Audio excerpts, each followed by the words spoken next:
Let's go. So we get some Drake Maye reps after Jacoby Brissett has been okay. There were a few misses in this game, and obviously this first throw was very much interceptable. Obviously, this DB is just poaching right here, and 81 is just sitting right here in this window. Drake Maye thinks he's open, and this should have been picked.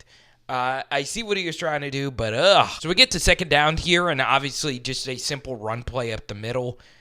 The best thing, I would love to see what the EPA advantages are when a player just falls to the ground. It's so big for the offense, just even if it's one player, because there was a lot of penetration from that DT, and this is a very explosive run. And it wasn't that explosive, right? Because it would have picked up the first down if it was a true explosive. We get to this 3rd and 3, and Drake Maye sees that the seas have parted, right? In college, he is running for this first down. But this pocket just collapses really quickly, all right? So he still tries to take off and run because he sees a man coverage. If he can squirt through here, he is running for a long period of time. Instead, this ends up being a positive gain of just 1 yard and you being slammed into the turf. All right, we move to the 2nd and 10, and this is just really good play calling right here. Of course, the Jets are playing very conservative, so a draw is really good with all these defensive linemen. I say defensive linemen. These linebackers and secondary players just playing so far back. Take the yards and make it a manageable third. Now, it's kind of weird with the score 24-3. Your franchise corner is still in the game. That makes no sense. All right. So we get a crowded line, single high safety, straight man coverage across the way. And guess what? They kind of sort of back out of it. They have 2 QB spies. Obviously, Drake Maye is a really, really, really good runner. And he's trying to work this slot fade. The DB is just destroying Austin Hooper here. And then he eventually works back to the comeback route and moves the freaking chains. Now, really good throw. Good job right here to pick up this first down and get the ball across. What I would say, though, is if you do have time, you can look this way and actually work backside to the slot fade with an actual wide receiver, okay? Does this ball get completed? It did look like he had a step on him. All right, so this ends up being a really good design for the Patriots. It's supposed to be a very simple throw for Drake Maye. So they're running a lot of verts. The last play, they ran a Hoss variation, okay, where it was just verts from the slot receivers. This time, it looks like they're running all verts with all their receivers to clear out space for this running back versus an option route. The only problem is there was another linebacker right here to basically double the running back here, and Drake Maye doesn't throw it. Still, we get to the actual protection, okay? The Patriots could not block a twist stunt to save their life all night. 99 gets through here, and Drake Maye just has nowhere to go as a runner, right? Jets did a really, really good job keeping their rush integrity versus Drake. So another good Patriots play call in this 3rd and 13. Just get the football out wide to Demario Pop Douglas and see if he can make a play. And Pop, of course, is really good with the football in his hands. Do we have a little bit of a hold here? Maybe so. They normally let that go. And now it sets up 4th down. All right, so we get to this 4th down. Give Mayo a lot of credit for not kicking a field goal or punting, right? This rep is more important for Drake Maye than what any punt or kick would be, okay? So, first thing, he starts off looking to the right. Could this ball to Hunter Henry have been thrown? As you can see, the DB is on his heels, okay? Maybe. All right, 44 might pick this off. Now, Drake Maye works backside here. There is a safety over here. We don't have the all-22 yet from this game. Maybe there is a safety pressing down on this harder. But this ball right here could have also been thrown. But this time, Drake Maye sees a wide-open rush lane right here.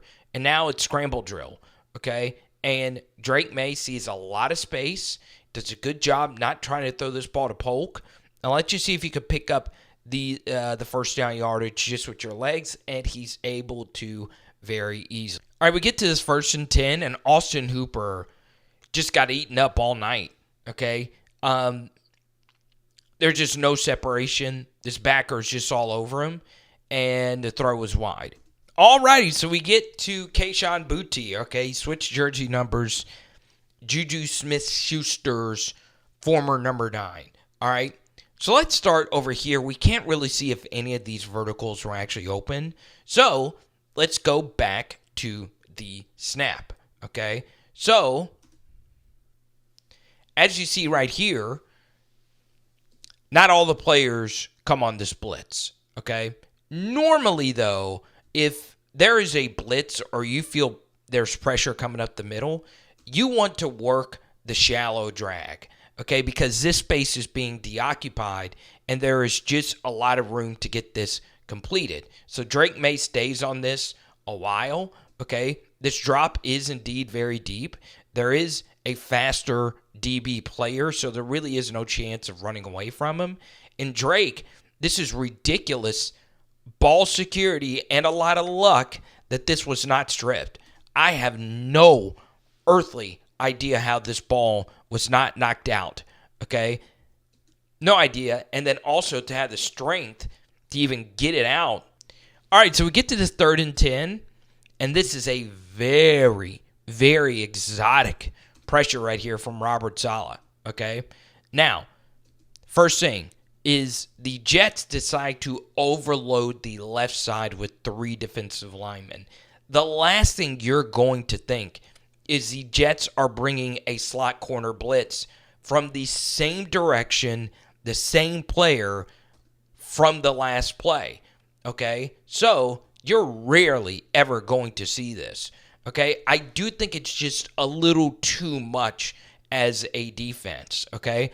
Because this ends up being exactly what Drake Maye is looking for, right? You blitz, I'm going to throw right to the guy who deoccupied the space, right? And I have no idea what this is from Pop Douglas, but it's inexcusable, okay? I mean, I can understand if the coaching point was if you see a blitzer, just stop, and you're taught to just throw the ball to him. But you see, he's already in breaking right here. What he is doing is protecting himself and making a very big business decision, okay? Alligator Army, as you can see, not really that much effort, and he wanted to make sure he did not get his clock clean. Judging by the alignment of these players, it doesn't look like there's going to be any type of pressure, okay? And Drake Maye can see that. And what happens here is this coverage is becoming a lot more popular. Guarding against deep comebacks, that's where Drake Maye completed the last, 3rd and whatever.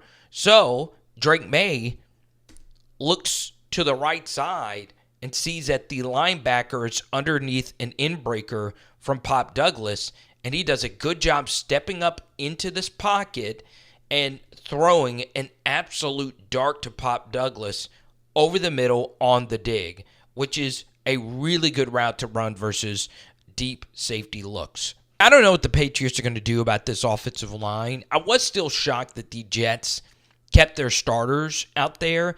I can kind of understand if you're trying to pitch a shutout, right? I still don't get why you don't just put everybody out there that's a special teamer or whatever. Still, okay?